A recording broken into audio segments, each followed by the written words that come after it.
Hey, this is John. Welcome back to Modern Old School Developer. So in this episode, I want to work on the admin page a little bit. We made this form a long time ago, which allows us to add studios, categories, actors, etc.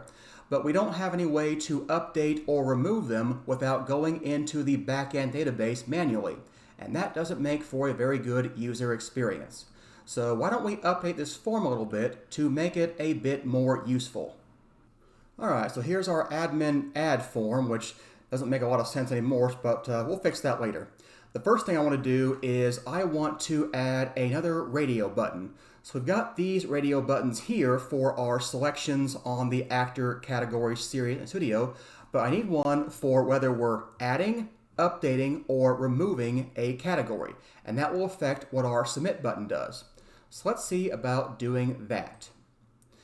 So we'll make the radio buttons above these radio buttons. So why don't we start with a div class name equals my of 3. All right, and then we're going to have a label with a field. Class name is mx2, type is radio, name equals action, value equals add, I guess. That seems fine. All right, and we don't want, no, we do want that. That seems fine. So this should be an add button, and we'll have this and this. So we've got add, update, remove, and then update, and remove. Let's see how that looks.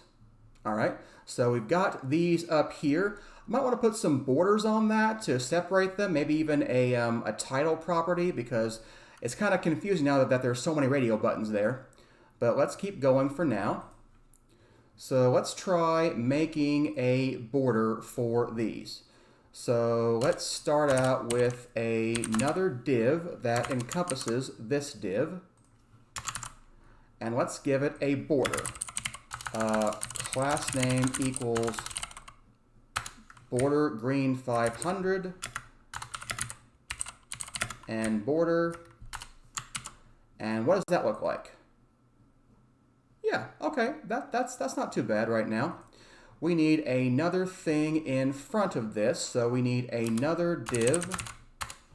And I want the title to be, I don't know, some kind of H3. So action, and these things need to be text center.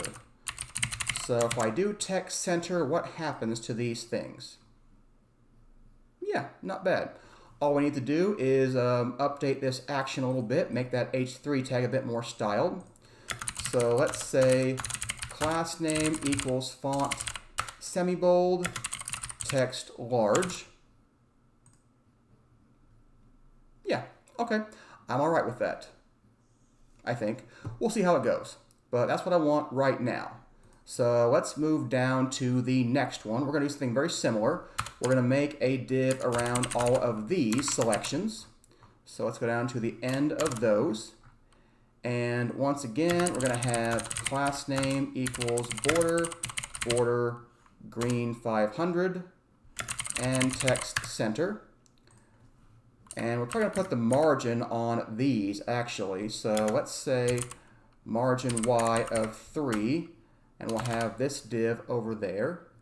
And let's move the margin y of 3 to there. And let's see how that ends up looking. Okay. Not quite what I was going for. I mean, it's okay, but it's not quite what I was looking at. So let's take a little look at that. I think the margin top for that first one is too much. So let's just say margin bottom for this div. And then margin y of 3 ought to be okay on the other one.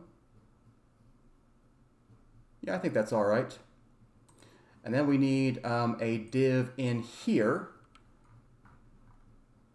around all of the field labels. That's okay. So I want another div here. and we want the h3 with class name being font semi-bold, text large, and this will be movie property. Okay, that's a little bit more in line. And I might even put these side by side. In fact, I think that I will. I think that would look better than having them stacked atop each other. So why don't we do that? So how are we going to change that? Let's try putting a div around this, and all of these things. And then let's say within this div, we have a flex box. So class is flex, and we'll justify center. And let's see what that looks like.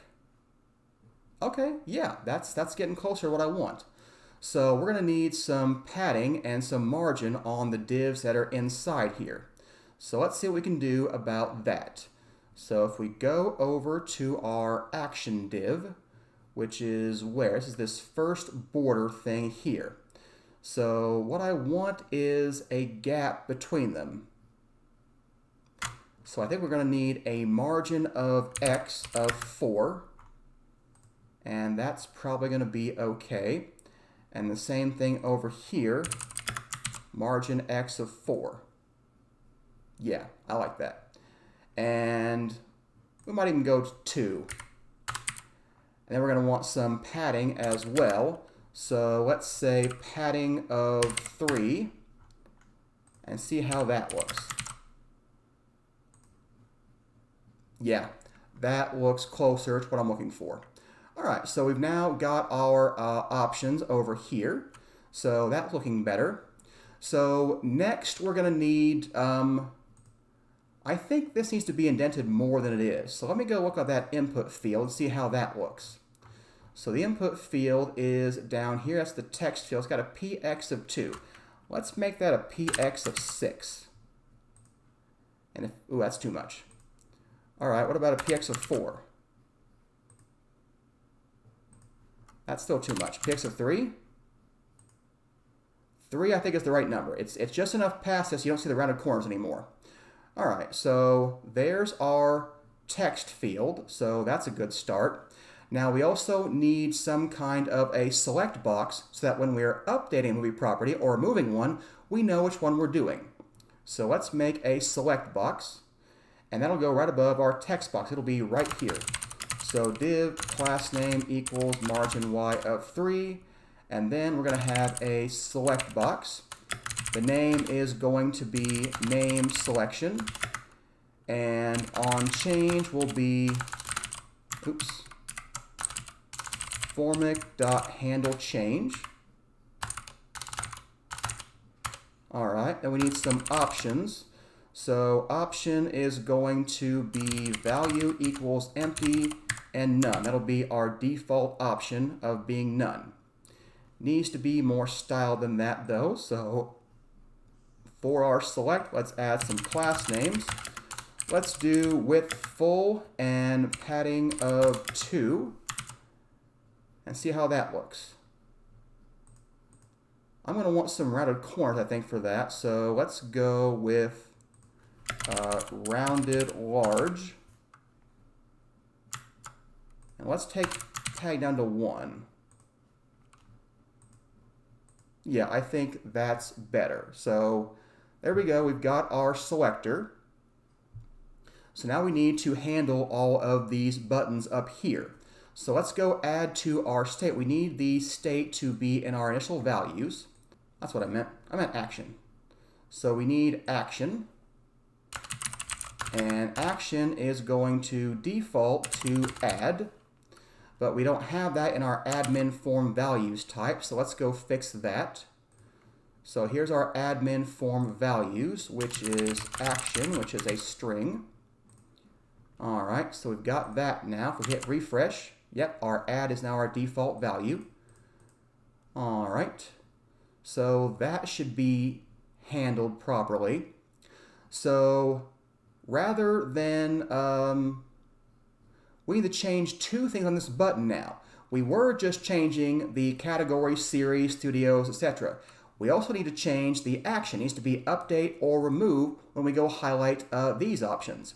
So let's make that happen as well. So what are we doing to change that? Looks like it's the formic value selection. So we ought to be able to say formic.values.action. And if we do that, add actor, update actor, remove actor. All right, cool. I like that. So everything can be set now. They're all selectable. So why don't we see if we can fill out the information in this drop-down. So we already have that information in the state. So every time we go to the main page, we'll refresh that and we'll have that in our application state. So let's see what we can do about getting that into our select box there. All right, first thing we need to do is add state to our form because we don't have that just yet. So let's borrow this from one of our other components. Scroll up a little bit. Somewhere here. There we go. And we will import context and we'll import state context. All right, so now we have our state. So back to our options. Let's use that to fill out our options. So state.actorsAvailable.map, and for each actor, I want to make an option. We'll have a key of the actor ID, and we'll have a value of the actor ID. And then we'll have actor.name be our inner part. But we don't always want it to be actors. We want it to change based on what our selection is. So we've got our actors right now, but if we change to categories, we want it to be that instead. So let's see what we can do about that.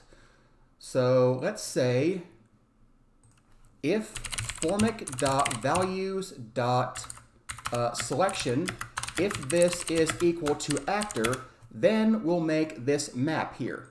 So we can just copy this, put that over here 3 times, and then we highlight all the instances of actor. Let's change this to category, and then we'll say categories over here, and then these will become series, and then series over here, and finally studio and studios. All right, so I think that should be good for that. So we've got category, yep. Got actor, yep. Series, okay, cool. So that works. I'm not going to worry about when we don't have them yet. It displays none. We'll have to go back to the main page for now and just fetch them. It's fine. We'll deal with that some other time. All right, the next thing I want to handle is this select box. So when I select an option from here, I want it to fill in this text field for easier updating when we're doing that. So let's work on that. If I go back to VS Code, here is our onChange handler for our selection. So we also need to add this property to our initial value. So why don't we go ahead and do that? If I go back to form.ts, we need a property name selection, which is a string. All right. And that should be good over there. Let's add that to initial values. So name selection is going to be an empty string again. All right. So that looks good for that. And we'll go back to our change handler. So we've got a couple of options. We could use the change handler here and do something special with it afterwards. And that would work fine. Or we can make a component that listens for changes in formic. And I'd like to try using that. So let's do that. So we use useEffect in places like the movie list and listen to the formic values. But we don't have formic in the rest of this component. But we can get the context by using a helper, a hook. So let's make a new component. Const name selector change. Changed. Whatever, I don't know. It's going to be a function. It's going to be a JSX component. So we're actually going to return null. It's going to be nothing rendered here. We're just using this to use the reuse effect hook. So what I want is to get the formic context. So I will do const formic equals use formic context, and the type is going to be admin form values type, and there's nothing in here. So now you can see formic.values.name selection. We actually have that. So let's say const name selection equals formic.values.name selection. Or actually, we can destructure that, can't we? Yeah, let's do selection equals formic.values. Yeah, something like that. And now I want to make a use effect hook. So we'll say use effect, and we're going to make a function, and then it's going to depend on the name selection value. So when name selection changes, this is what we're going to do. And what are we going to do? We're going to set the other field property. So we need to get the value of name selection. So name selection is going to be a string. Let's turn that into a number. So let's say const ID equals name selection. Okay, so we have that. So we might have the empty string if name selection is none. And that means our ID is going to end up being 0. And if ID equals 0, we're just going to blank out things. So why don't we say formic.setFieldValue, and the name is name, and we're just going to blank that out. Otherwise, we have a slightly more complicated task where you have to figure out which movie property type is selected and use that to pull out the name with a filter. So I'm going to start out by saying let names, and the type is going to be an actor type array, or it might be a category type array, or it might be a series type, no, not series T, series type array, or it might be a studio type array. All right, so that's what we have for names. So let's switch up on formic.values.selection. And case might be actor, or case might be category, or case might be series, or case might be studio. All right, those are our options. So if our actor is what's selected, then our names is going to be state dot, I need the state as well, so let's get that too. So coming down here, let's get this real quick. All right, there we go. So should be state.actors available. All right, and we'll break on that. And it's saying that names might be undefined, but actually it won't. So let's do that. So names are going to be state bang categories for this one. And then there'll be names equals state bang series. No, not like that. Series. And finally, names will be state bang dot studios. Studios. Yeah, there we go. All right, so now we have our potential names. So what we need to do now is filter it down to an actual name. So hopefully we have a name. So let's try to be able to get that. So I'm going to say that our const name is going to be names.filter.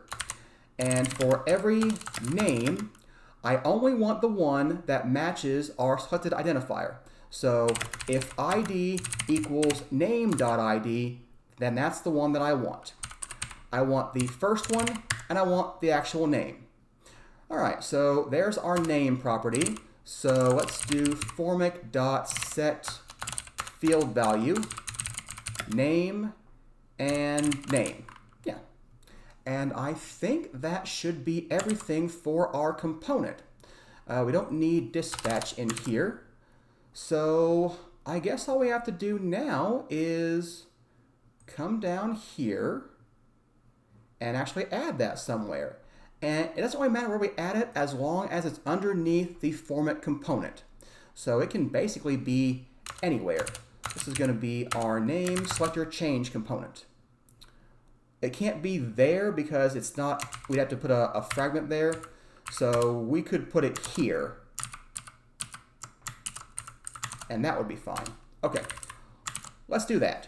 So we'll have it be that, and now we should be able to use our use effect. So let's see if that works. If I change my property to Chris Pine, hey, Chris Pine's in there. Johnny Depp, if I go to none, yep, it's blank. There we go. So if I go to Heath Ledger and then change this, another problem. It doesn't erase that when I change the selection here, and I do want it to do that. So let's see if we can get it to do that. I'm going to do it very similarly to how we did this. So we're going to make another component.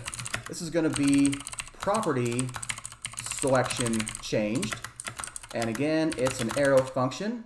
We're going to get the formic state. So we'll be able to do that. We'll get the formic context. And basically, if we change state, so we need a use effect hook. So use effect. Stop filling things out for me. You're not very helpful at it.